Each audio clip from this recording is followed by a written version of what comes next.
Hello dear student, welcome to Suraj sir official. तो dear student, कैसे हैं आप लोग? आशा करता हूँ कि स्वस्थ होगे, मस्त होगे और पढ़ाई कर रहोगे। तो चलिए, चैप्टर 4 के जो है सांख्यिकी नामक चैप्टर के अभ्यास 4D को आज हम समाप्त करेंगे। तो चलिए वीडियो को स्टार्ट करते हैं। तो पहला क्वेश्चन देखिए, क्वेश्चन नंबर 1 जो है ये डायग्राम दे रखा है। इसमें देखिए कुछ आंकड़े प्रदर्शित की गई हैं और कुछ लिखा गया है। देखिए, उपर्युक्त दंड आरेख को देखिए, जो मोहित द्वारा वार्षिक परीक्षा में विभिन्न विषयों में प्राप्त किए गए अंकों को प्रदर्शित करता है। यानी मोहित जो है भिन्न भिन्न विषयों में जितने अंक प्राप्त किया है वो उस आंकड़ों को प्रदर्शित करता है। ठीक है, तो इसके कुछ क्वेश्चन दिए गए हैं जिसके हमें आंसर देना है। तो देखिए, पहला क्वेश्चन करा है, यह दंड आरेख क्या सूचना प्रदर्शित करता है। तो इस लाइन को पढ़िए, तो इसमें ध्यान से देखिए। तो इसमें लिखा है कि जो मोहित द्वारा वार्षिक परीक्षा में विभिन्न विषयों में प्राप्त अंकों को प्रदर्शित करता है। ठीक है, तो इसका आंसर क्या लिखेंगे?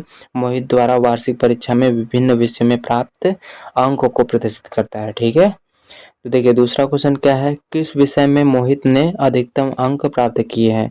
तो इसको बताने के लिए हमें डाटा देखना होगा। तो देखिए डायग्राम देखिए, सबसे ऊंचा कौन गया है? सबसे ऊंचा जो है गणित का गया है, तो सबसे अंक उसी में अधिक होंगे। तो ठीक है, तो इसका आंसर लिखेंगे मोहित ने गणित में अधिकतम अंक प्राप्त किए। अगला क्वेश्चन देखिए, क्वेश्चन नंबर 3 जो है इसका, किस विषय में न्यूनतम अंक प्राप्त किए। ठीक है, मोहित ने किस विषय में सबसे न्यूनतम अंक प्राप्त किए।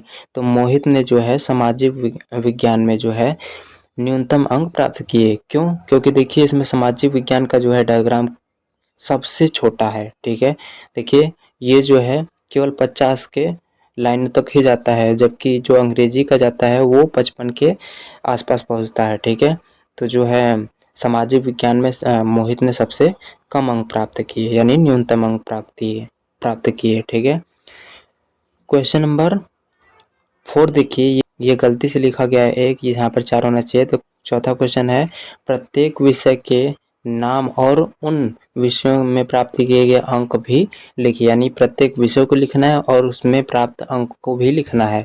ठीक है, तो हल क्या लिखेंगे? मोहित द्वारा प्राप्त अंक, फिर इस तरह से डैश कर दीजिएगा।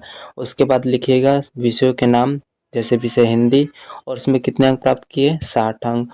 अंग्रेजी में 55 अंक, और गणित में 80 अंक। विज्ञान में 75 अंक, और सामाजिक विज्ञान में 50 अंक। ये सब कहाँ से प्राप्त हो रहा है?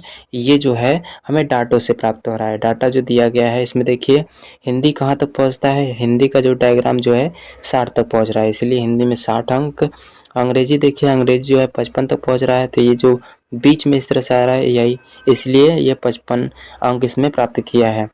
गणित देखिए, गणित जो है 80 तक जा रहा है, तो इसलिए इसमें लिखेंगे 80 अंक। और विज्ञान देखिए, विज्ञान जो है 75 तक जा रहा है, इसलिए 75 इसमें लिखेंगे।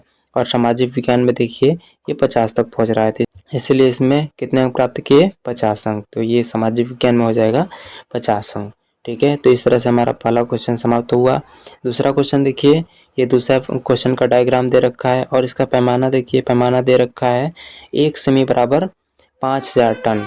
इधर जो है वर्ष दे रखा है, और इस साइड में जो है गेहूं की मात्रा दे रखा है, वो भी 1000 टन में। ठीक है, तो देखिए वर्ष 2000 में कितना टन गेहूं हुआ था? ये हुआ था 15,000 टन। ठीक है, और 2001 में देखिए, 2001 में जो है ये 25,000 टन हुआ था। 2002 में देखिए ये 20,000 टन हुआ था, और 2003 में देखिए ये भी 20,000 टन हुआ था, और 2004 में देखिए ये 30,000 टन गेहूं उस वर्ष में हुआ था। तो देखिए कह रहा है कि उपर्युक्त दंड आरेख पर आधारित निम्नलिखित प्रश्नों के उत्तर दीजिए। ठीक है, तो पहला क्वेश्चन क्या दे रखा है? पहला क्वेश्चन देखिए, इस आरेख का पैमाना क्या है? तो हमने पैमाना बताया था कि 1 सेमी बराबर 5000 टन। तो लिखेंगे इस आरेख का पैमाना है, तो क्या है? 1 सेमी बराबर 5000 टन। दूसरा क्वेश्चन देखिए, किस वर्ष में गेहूं की अधिकतम मात्रा खरीदी गई? यानी कि ये जो डायग्राम दिया गया है वो गेहूं खरीदने की मात्रा को दिया गया है। ठीक है, तो देखिए किस वर्ष में सबसे ज़्यादा गेहूं खरीदी गई, तो सबसे ऊंचा डायग्राम किस वर्ष का गया है? तो ये 2004 का गया है। तो 2004 में जो है सबसे ज़्यादा गेहूँ खरीदी गई और कितनी खरीदी गई, तो देखो वर्ष 2004 में जो है सबसे अधिक गेहूं की मात्रा खरीदी गई। और ये कहाँ तक डायग्राम जाता है, तो ये 30 तक जाता है, इसलिए क्या लिखेंगे 30,000 टन। ठीक है, अगला क्वेश्चन देखिए, क्वेश्चन नंबर 3। क्वेश्चन नंबर 3 कह रहा है किस वर्ष में गेहूं की न्यूनतम मात्रा खरीदी गई।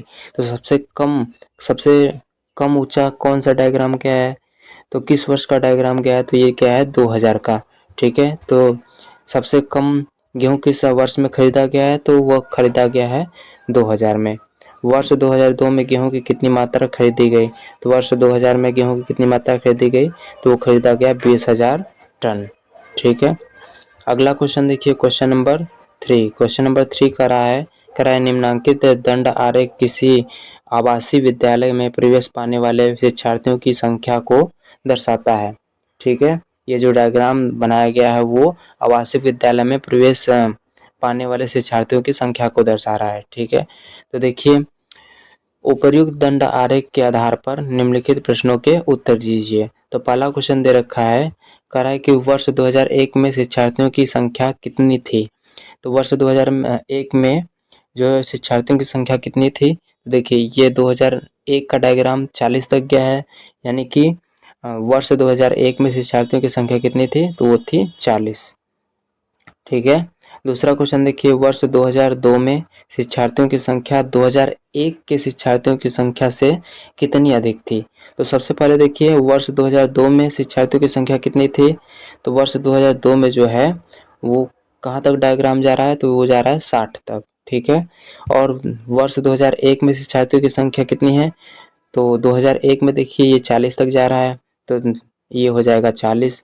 और इन दोनों का अंतर निकाल लीजिए, अंतर क्या हो जाएगा, अंतर निकालेंगे तो 60 में से 40 गया तो 20, यानी कि 2002 में जो है 2001 से 20 शिक्षार्थी अधिक थे। ठीक है, तो इसका ये आंसर हो जाएगा।